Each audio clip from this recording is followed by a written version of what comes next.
Well, I mean, I usually, as a makeup artist, you take certain skincare that would be universal, and then some for dry skin, a few things for very oily skin, because you never know who you're seeing. And also, skin changes from time to time on the same person. So if it's a new client, I usually have an array of skincare with me. But whenever I'm meeting a client the second time, if it's like and if I like them, I pre-order products for them. And I take a bag. Get on Matin's good side. So I usually pre-order before I see them the second time products. I never send them products to their homes unless they're asking for it and they're running out, because I find that if I don't explain to them and if I don't unbox it in front of them and actually apply on to them, they would just take the bag and never use it. Yeah. And even if I have used it on them, I mean, these girls are beautiful to begin with. So they are not really into taking care of themselves until they have to.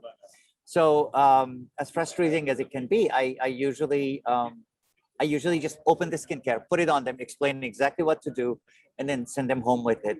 I always follow up with an email or a text like, hey, how is it working for you? Do you have any questions? Do you have any concerns? So then we can adjust their regime that way. But it's true. I mean, skincare, our job is so much easier when the skin is good.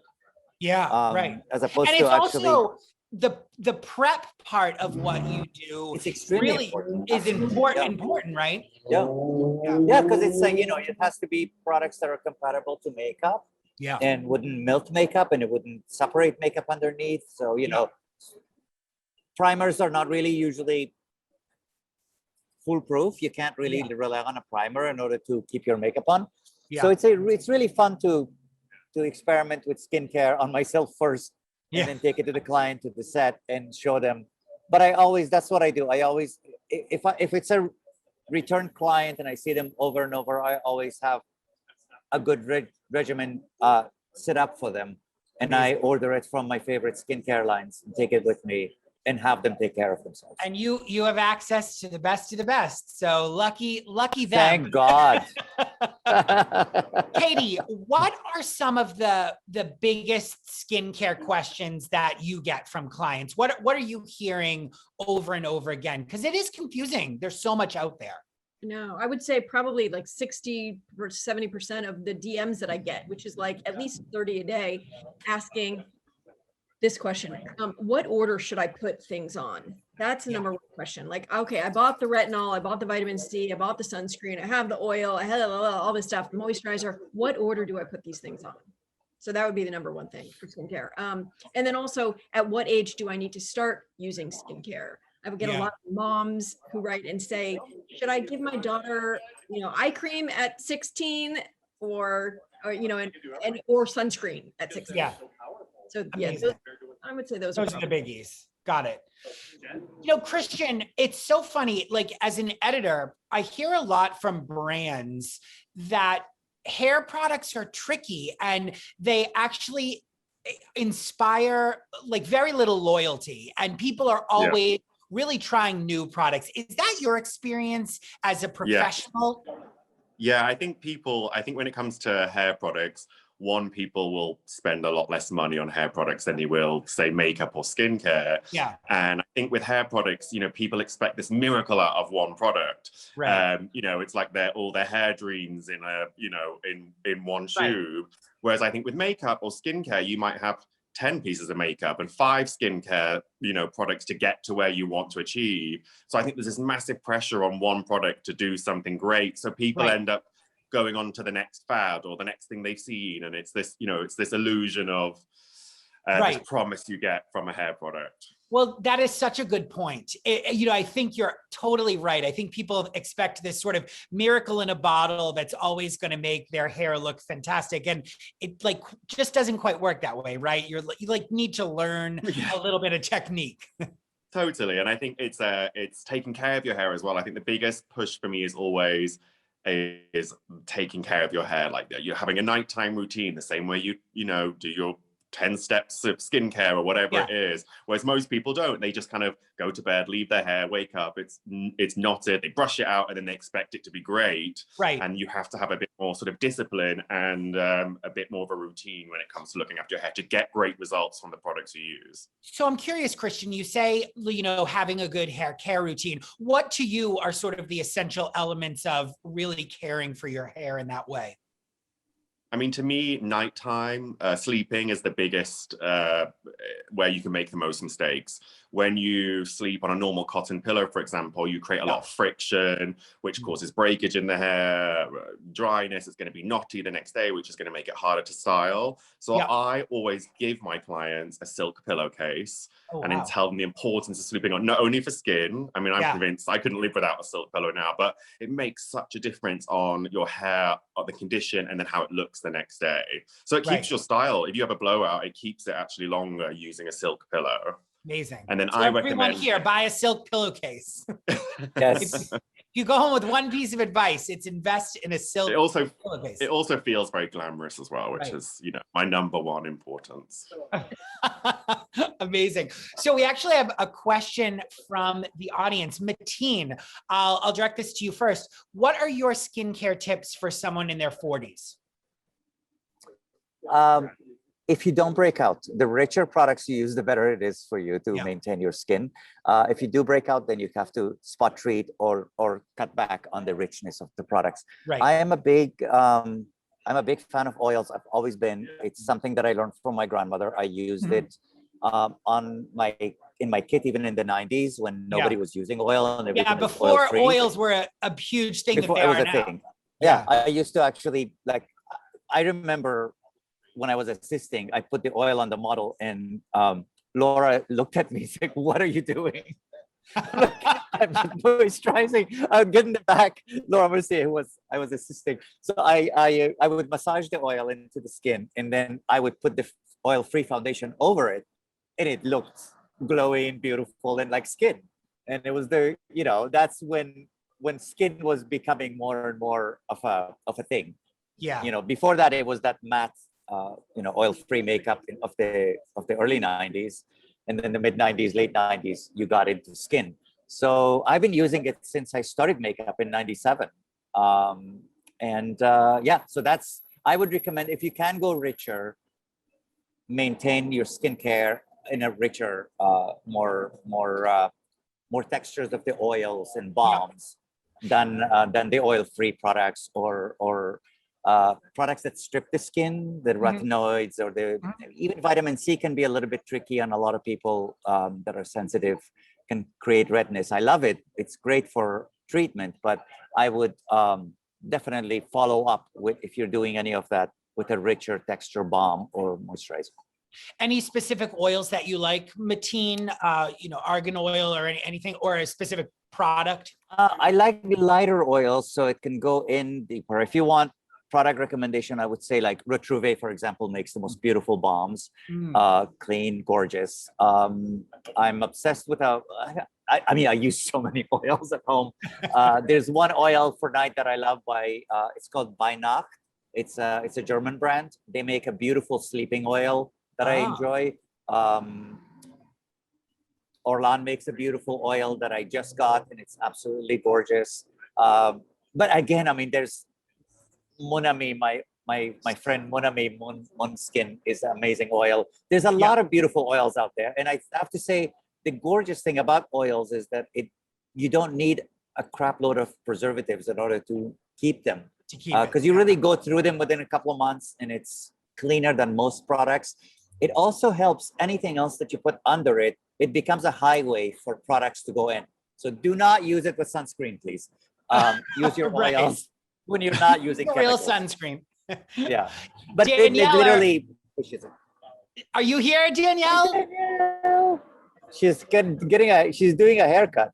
She is. She's on set. I don't know if she can hear us. Unmute. Hi.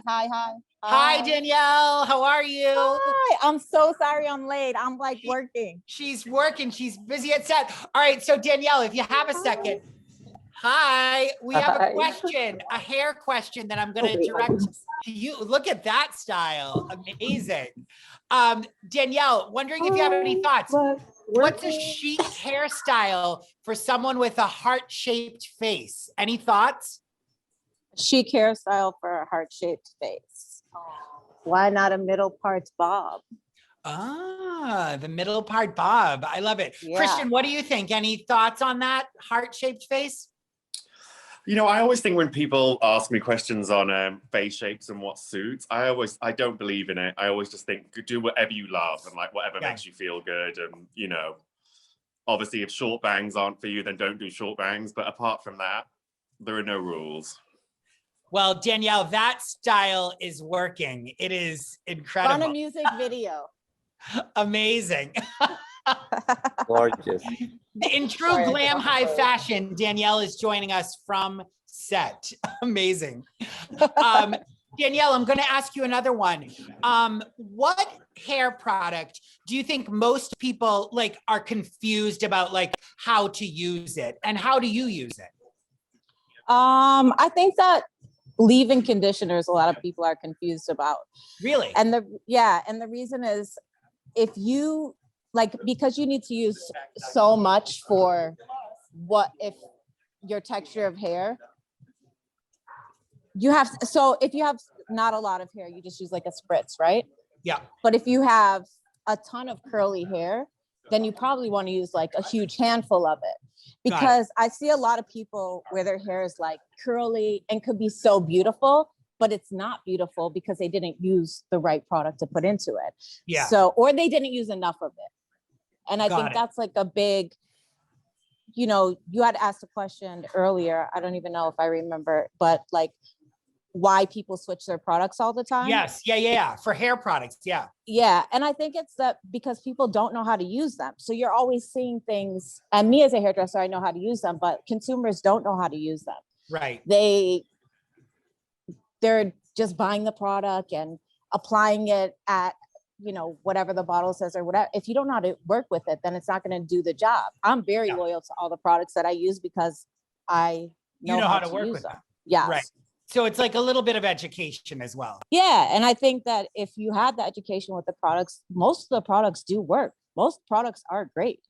Yeah. They do a lot of testing on them to make sure that they do work. They spend a lot of money on all of that stuff. Right. And read the directions. Yeah. Well, not even read the directions, because I don't think that the directions are fully knowledgeable. I think that you have to watch some video. YouTube has great videos on how to use hair products and stuff like that. I love it. Or- Go the tutorial route. Yeah. And use Katey. the right amount. Don't be cheap with it. use a lot.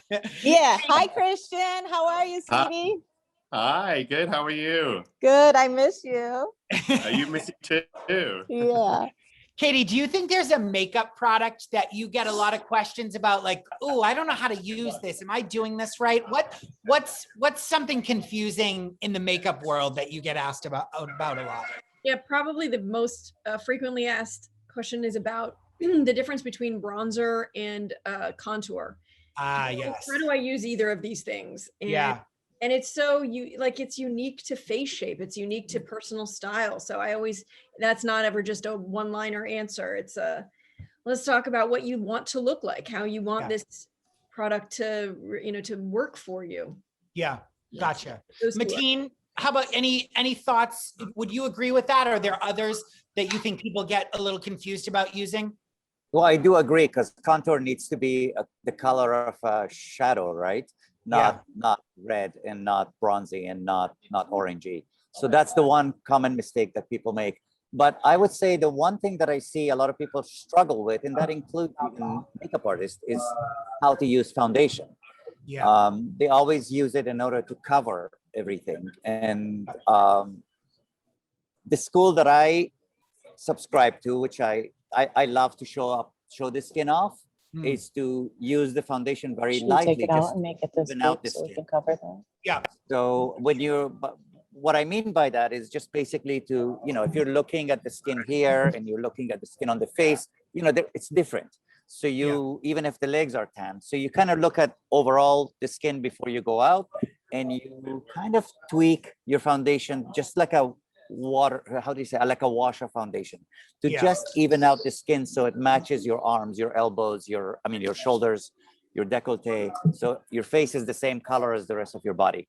And then if you need coverage, then you go with a secret camouflage or a drier concealer, and then just spot treat those areas, whether it's a blemish or a sunspot or redness or rosacea. All of that should be covered with concealer and not with foundation. So that's the one thing that I see a lot of women, they shortcut and not take time to use concealer just on the spots and use foundation all over the face. That's when it becomes very mask looking. And erase your own beautiful features. So it's best to just do it the other way, for me. Gotcha. Danielle, you said you're pretty loyal to products. What are some of the OGs that have been in your kit from the beginning that you always go back to? Danielle, I think you're muted. Got to be, okay? Unmute.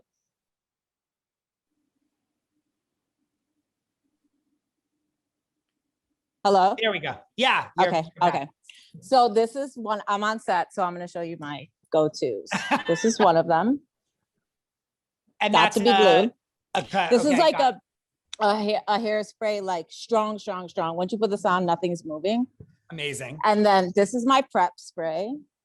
And bedhead. Okay. Got it. Bedhead, TIGI Superstar Queen for a Day thickening spray. You can use this on every single client. Doesn't matter the hair texture or anything.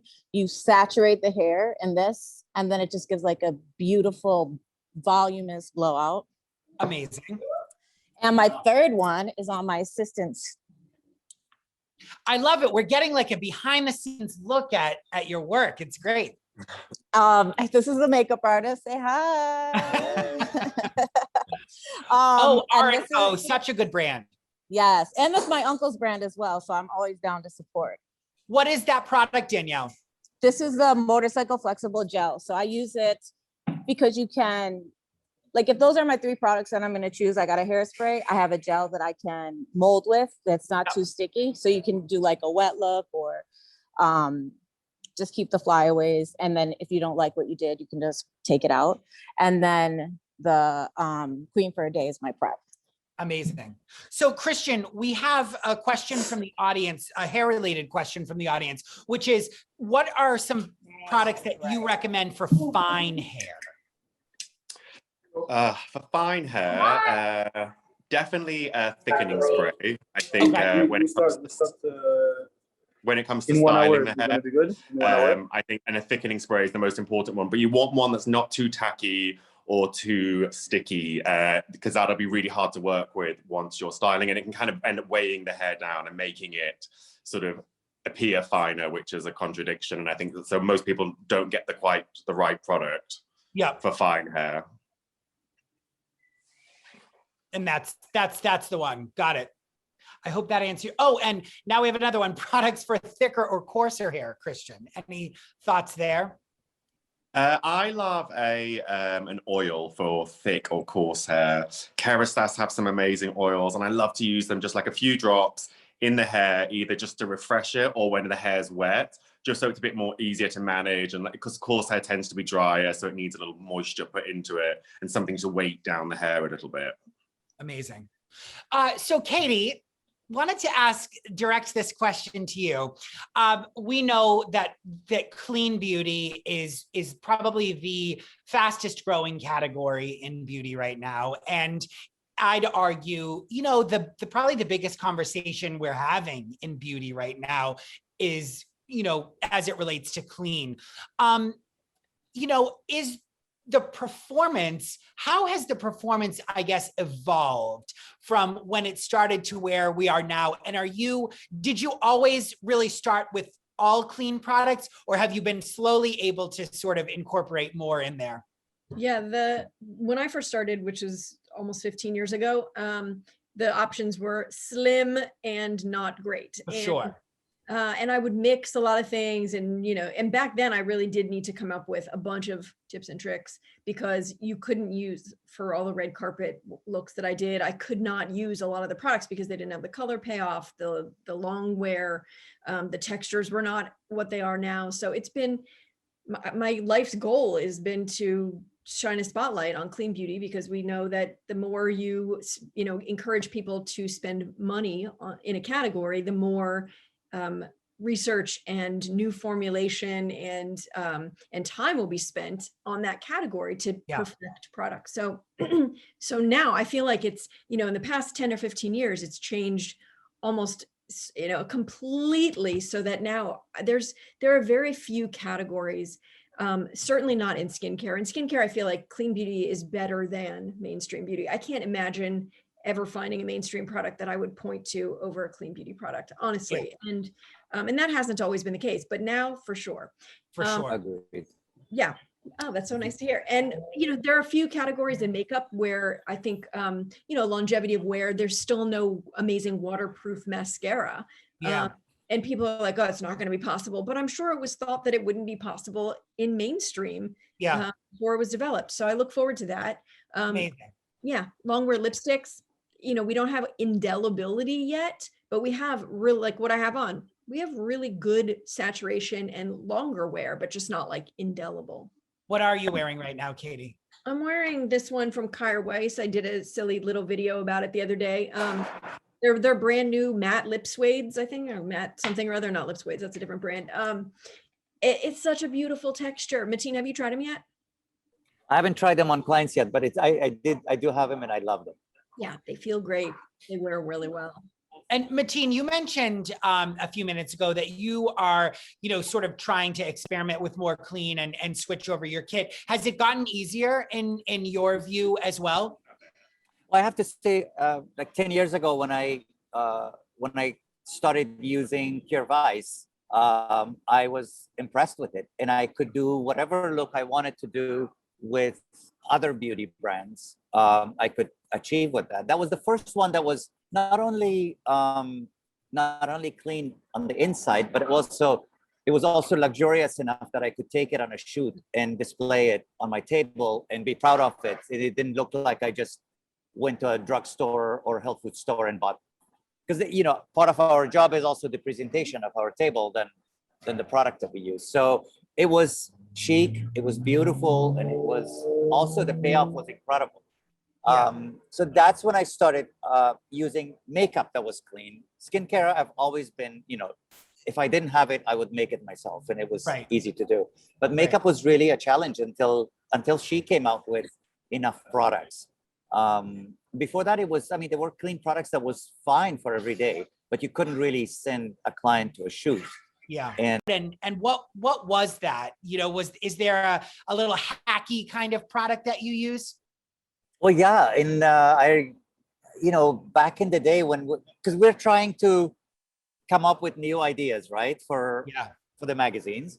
And right now we're shooting, and it's coming out like in a day. But back in the day, it was like we would shoot in the summer for the fall or for the winter, and we had to imagine what the trend might be and what the look should be. And you didn't really have products available. It wasn't like we're getting packages today with, PR packages every other week. Yeah. But back then it was like, once a year you get something from a brand. So there were times that, I remember shooting in Iceland and it was super cold and everything looked very dry and matte. And I used the lip balm. I shaved some eyeshadow into the lip balm and made it into a color. And I used that as a lipstick and a cream eyeshadow. Oh, wow. So, there are things like that you do. I've mixed food coloring with lip balm in order to create certain colors that I didn't have in my kit when I was traveling somewhere. This is like, when the 90s were fading away and towards the late 90s, color was coming back. Yeah. And you couldn't get any lipstick that was red, or like literally you couldn't find anything good. So Matin was a little chemist. Beiges. Yeah, all we had was beiges. So you would just take a little bit of blush or something and you shave it and you create those colors that didn't exist in the 90s because everything was so dead looking. Gotcha. I love it. We have a great question from the audience that I'm going to direct to you first, Katey, which is, where do you as an artist look to for inspiration? What are some of the places that get your creative juices going? Good question.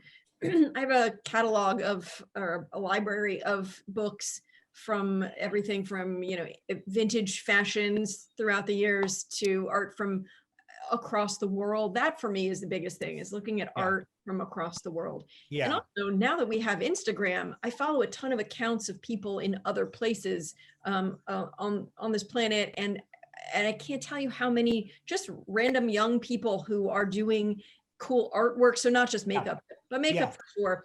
Fashionistas I follow a lot of, but artists, well, man, I can't tell you how amazing the art that I've seen from Africa to Asia to Greenland, like everywhere. There's so many really innovative things coming out.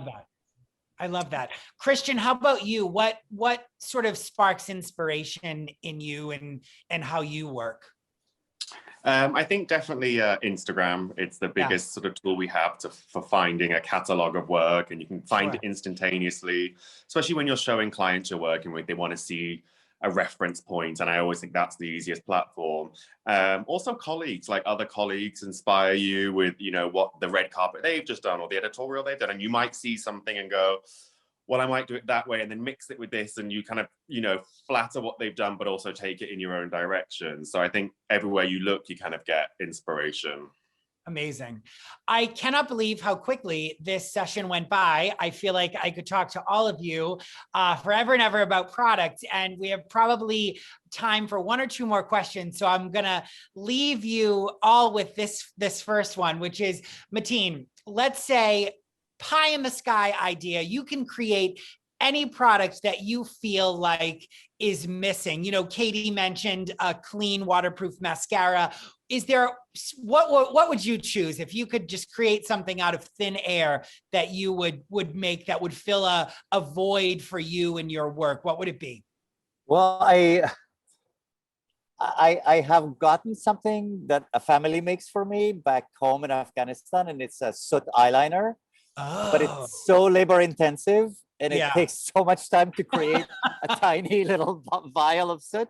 But that's not, if it doesn't allow full-on soot to be transformed into makeup. So if I could bring that in, I would create that, because there's nothing in the world like it.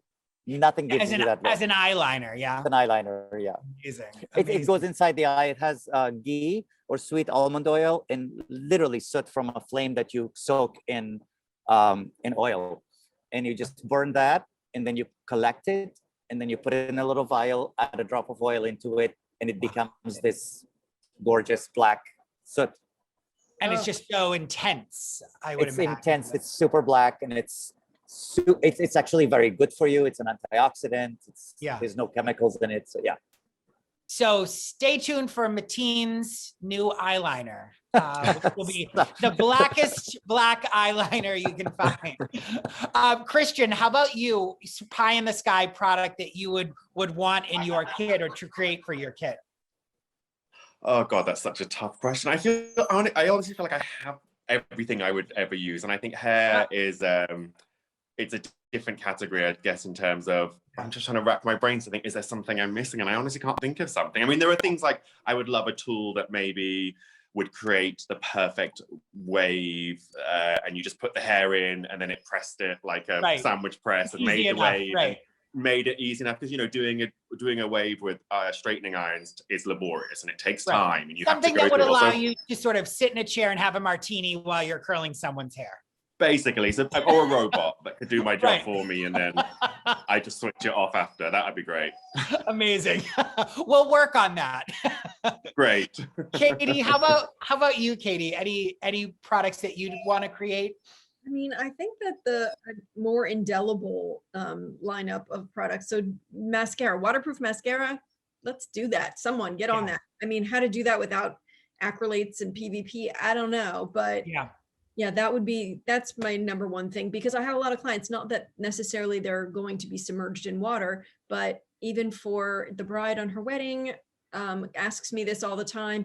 And and lots of folks who have either more hooded eyes or this part of their under eye is more pronounced. And so every time they blink, that mascara transfers. It's brutal. So for clean beauty, a waterproof would be awesome. That seems like it could be happening. Matin's soot eyeliner and Christian's hairstyling robot. I don't know about those, but that seems like something that could be on its way. I look forward. Amazing. First off, thank you all so much for your time. You have been great. We're getting so many great panel comments.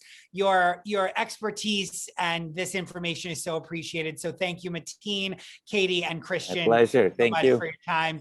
Thank you to everyone who tuned in. Again, this panel will be viewable. Again, it's being recorded. So if you missed any of these great product recommendations, you can tune back in and hop off to your other panels and enjoy the rest of the day. And thank you to the three of you again so much.